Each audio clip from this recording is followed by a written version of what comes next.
Super Rugby Power Rankings for round number 9, folks. We're going to get Trans-Tasman action next week, thankfully. So hopefully we can combine the two tables. I did try to give it a crack using a formula based on what we saw in Trans-Tasman to get a result, but it's not one I'm particularly happy with, to be honest. I wouldn't be recommending that to anyone. We'll talk about that at the end, but we'll go through the standard way we've been doing it thus far, which is to split them into Aussie and New Zealand, and then hopefully next week we can find a way to combine these teams. 6th in New Zealand, not much change there. Moana Pasifika, they lost their game at the weekend, which was a bit of a hiding against the Chiefs. Had some good patches, but still it's a work in progress this season. They've played 8 games now. They've played the same amount as everyone else. No more catch-up games. They've still got a few weeks to show us, that there's something in that squad, and we'll give them a crack at the Aussie teams and see how they go. Likewise, the Drua, they were in last week. Same here, so no change for either side. The Drua are on the bye, so nothing really doing for them. It's better than having a loss, but likewise, we'll see how they go when they face some of the Kiwi sides who won't be familiar with them at all. I do feel like the Aussie sides have worked them out a little bit, but the Kiwi sides will certainly be doing their homework if they know what's good for them. Highlanders are in 5th, so no change from last week. It's another one, man. They could have won that at the death, eh? How many losing bonus points have the Highlanders got now? The Highlanders are like 10th on the overall log because they've got a few losing bonus points from games. They are one play multiple times away from winning games, but they're just not getting them done at the moment. So pretty frustrating, but I guess in a sick kind of way, kind of encouraging that, you're not getting blown off the park like Moana Pasifika has been. But there you go. I mean, the Highlanders should be in a better position given that they're not their first year in the competition. So, make of that what you will.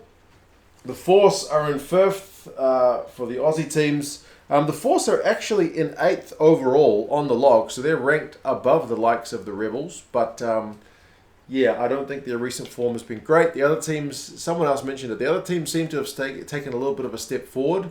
The Rebels certainly have since the start of the season, whereas the Force did so on, I think, like the 3rd week. But that seems to be about their peak, at least, not necessarily in results, but they seem to be getting left behind. The off-the-field drama with them having their coach being told he's not going to get his contract renewed halfway through the season can't help. Like, if you're a player and your coach is telling you, I want you to do this, that, and the other, if you're not really engaged, you may be just thinking, stuff this guy, I'll wait for the next coach to start next year, kind of thing. You know what I mean? So, we'll just have to wait and see what happens with the Force for the rest of the season.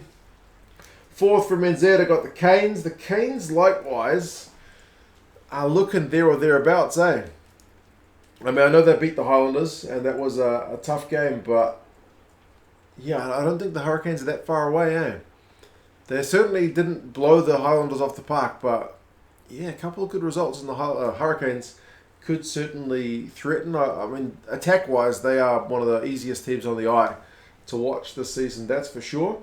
I got the Rebels in 4th, so they're the same as last week. So far, everybody's the same as last week. It's all pretty steady as she goes. The results largely went according to the predictions. The Rebels, I do think, have improved. They seem to be getting better results. They only just lost to the Reds. So, I mean, the Reds didn't play their best game, which is maybe a little bit of a false flag, but sometimes it's hard to know. The result is what the result is, right? And the Rebels, who had seemed hopeless at the start of the season, pushed the reigning champion Aussie team pretty much all the way. So that's, in its own way, pretty encouraging. Chiefs I've got here in 3rd for the Kiwi teams. I mean, they put Moana Pasifika to the sword. That was kind of to be expected. They do seem to have loads of strength and depth. They've had a few injuries, but they seem to be rotating the squad pretty well. And again, I'm pretty optimistic with the Chiefs. I can see the Chiefs knocking over the Blues or the Crusaders, on any day like this. Seems to be that within that side, no problem at all. Tars, can't give enough credit to the Tars, eh? They are really tracking well under the new coach, Darren Coleman. It's night and day to what we saw last year. There seems to be genuine week-on-week improvement. The Tars are 5th overall, so their record is pretty solid. It is going to be interesting to see how they go against the New Zealand teams, for sure. That may be a bit of a shock to the system, but certainly tracking way better than last year. Second is the Crusaders for New Zealand. They can't quite top the Blues, man. They lost to the Blues at home in another game which they easily could have won.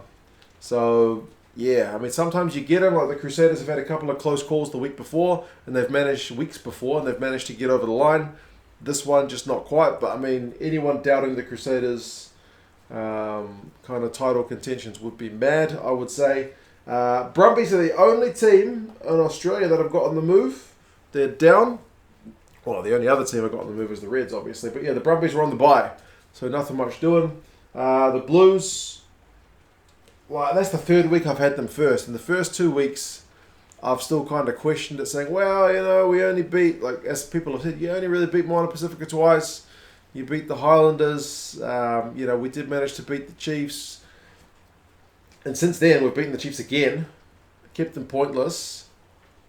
Albeit in a weird game where the Chiefs could have had 3 tries easily. And hung on for grim death against the Crusaders. Not convincing, but man... I've got to give them some credit for getting their first win down in Christchurch for as many years as it was. 2004, bro, that's ancient history. What were you doing in 2004? That's so long ago. So Blues first, and they're first on the log as well. The Reds I have got up a spot. They didn't do anything particularly flash with their win over the Rebels, but the Brumbies had the bye. So now everyone is equal in terms of their games played. So that's good. The Blues are first. The Reds are actually third, so that's a little bit different. The Brumbies are second on the log, Crusaders are fourth, so that's kind of your top 4, and that's your top 4 there. The order is pretty similar. Now, as I said, I did have a go at mixing things up based on what we saw from Trans-Tasman. Now, whether we can read too much into Trans-Tasman. Last year, Trans-Tasman, I think it was 25 games, and the Aussie teams won 2, and there was about 3 games, I think, that the Aussie teams lost with a losing bonus point. So 2 wins and 3 games that were close. So using that, I tried to adjust it, but I don't think it came out right. I wouldn't believe it. It still has the Blues first. It has the Crusaders second if we're doing a combined log. It has the Chiefs third. So 3 Kiwi teams at the top. It then had Reds and Brumbies. And then the Tars. I'm not happy with the Tars above the Hurricanes, who are next. Then it had the Rebels, who are above the Highlanders, which I don't think so. Then it had the Force, Moana Pasifika, and the Drua. So I think the way I did it kind of didn't give the Highlanders or the Hurricanes enough value. It probably propped up the Tars and the Rebels a little bit too much, but maybe I'm wrong. Kind of have to wait and see how things go. I do hope it's not as lopsided as Trans-Tasman was, but only one way to tell, and we will find out on the Super Weekend this weekend from Melbourne. You guys let me know your thoughts on the power rankings. How would you rank the teams? How do you think the top Aussie teams are going to do against the Kiwi teams? We do have some big-time matchups this weekend. So, yeah, you guys let me know your thoughts, and I'll talk to you guys again soon. See you later.